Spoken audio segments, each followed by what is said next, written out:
Praise the Lord. நம்முடைய பிதாவாகிய தேவனாலும் கர்த்தராகிய இயேசு கிறிஸ்துவினால் உங்களுக்கு கிருபையும் சமாதானம் பெருகுவதாக. நாளிலும் கூட நமக்கு ஜீவனை தந்ததுமல்லாமல் தயை பாராட்டினார்லவா அவரை துதிக்கலாமா?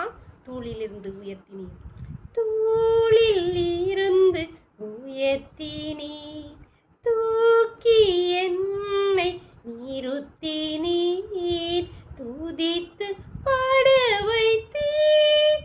அல்லேலூயா அல்லேலூயா. காலை தோறும் தவறாமல் கிருபை கிடைக்க செய்கின்றீர்.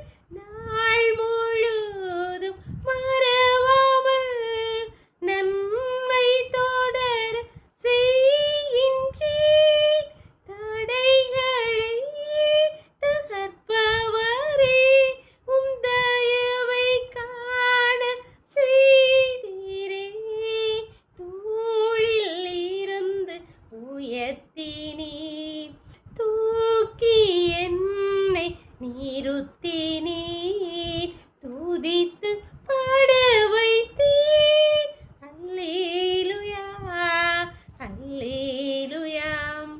நிந்தை சொற்கள் நீங்கிட உம் இரக்கத்தை விளங்க செய்தீர். நிந்தித்தோரின் கண்கள் முன்னே நினைத்தீரா அற்புதம் செய்தீர். நித்தியரே நிரந்தரமே நீதியால் நிறைந்தவரே, தூளில் இருந்து உயர்த்தினீர், தூக்கி என்னை நிறுத்தினீர், துதித்து பாட வைத்தீர். அல்லேலூயா அல்லேலூயா. ஒரு வேத பகுதி வாசிக்கலாமா? யாத்ராகமம் 20வது அதிகாரம் 6வது வசனம். என்னிடத்தில் அன்பு கூர்ந்து என் கற்பனைகளை கைக்கொள்கிறவர்களுக்கோ 1000 தலைமுறை மட்டும் இரக்கம் செய்கிறவராக இருக்கிறேன். கர்த்தராகிய ஆண்டவர் இஸ்ரவேல் ஜனங்களுக்கு கொடுத்த கட்டளைகளில் ஒன்று. இஸ்ரவேல் ஜனங்களுக்கும் அல்ல, இந்த வேதத்தில் எழுதியிருக்கிற அனைத்தும் அவருடைய பிள்ளைகளாக நம்ம எல்லாருக்கும் சொந்தமாக நம்ம எல்லார்ட்டையும் சொன்னது. என்னிடத்தில் அன்பு கூர்ந்து என் கற்பனைகளை கைக்கொள்கிறவர்களுக்கோ 1000 தலைமுறை மட்டும் இரக்கம் செய்கிறவர். அவர் வார்த்தையில் மாறாதவர். அவர் நேற்றும் இன்றும் மாறாதவர். சொன்னதிலிருந்து தவறவே மாட்டார். அதனால் அன்பானவர்களே, நம்முடைய வாழ்க்கையிலே கர்த்தருடைய இரக்கம் நமக்கும் நம் குடும்பங்களுக்கும் நம் சந்ததிக்கும் கிடைக்க வேண்டும் என்று விரும்புகிறீர்களா? அப்படின்னால் அவரிடத்தில் அன்பு கூர்ந்து அவருடைய கற்பனைகளை, அவரிடத்தில் அன்பு கூர்ந்தாலே அவருடைய கற்பனைகளை கைக்கொள்ள வேண்டும். ஒரு பிள்ளை அம்மாவை நேசித்தாலே அம்மா சொல்லுதெல்லாம் கேட்கும். அதே போலதான் நாம் கர்த்தரை உண்மையாய் நம்முடைய தகப்பனாக நம்முடைய இரட்சகராக நாம் நேசிப்போமானால் நிச்சயமாய் அவருடைய கற்பனைகளை கண்டிப்பாக கைக்கொள்ளும். கர்த்தாவே, அப்பா, நான் முழுமையாக நேசித்து உம்முடைய கற்பனைகளை கைக்கொள்ள எங்களுக்கு கிருபை தாருங்கன்னு நம்ம இடத்துல கெஞ்சலாமா? அவருடைய கிருபை இருந்தால் நாம் அவருடைய வழியிலே நடந்து அவரிடத்தில் 1000 தலைமுறை மட்டும் இரக்கத்தை பெற ஒரு ஸ்லாக்கியம் கிடைக்கும் இல்லமா? ஜெபம் பண்ணலாமா?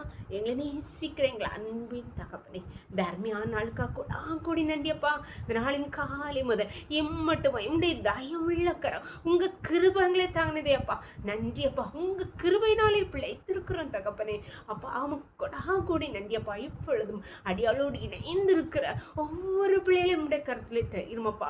இப்பொழுதுங்க யார் யாரெல்லாமாப்பா உம்மிடத்தில் அன்பு கூர்ந்து உம்முடைய கற்பனைகளை கைக்கொள்வோம் என்று தங்களை ஒப்பு கொடுக்கிறார்களப்பா.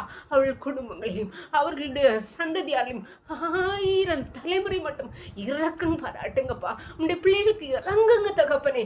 அப்பா, எந்தெந்த காரியங்களிலே உம்முடைய பிள்ளைகளுக்கு உம்முடைய இரக்கம் வேண்டுமாப்பா, சகல காரியங்களிலும் உம்முடைய இரக்கத்தை விளங்க பண்ணுங்க தகப்பனே. ஒவ்வொரு குடும்பங்களையும் உம்முடைய கரத்திலே தாழ்த்தி தருகிறோம். இந்த ரவுக்களை மூடி மறைச்சிக்கோங்கப்பா. சகல துதியும் கனமும் வல்லமையும் பல ஞானமும் எங்கள் தேவாதி தேவன் ஒருவருக்கே செலுத்துகிறோம். இயேசுவின் முகல ஜெபங்கள் நல்ல தந்தையே, ஆமென். God bless you. கர்த்தர் உங்களை ஆசீர்வதிப்பாராக. ஆமென்.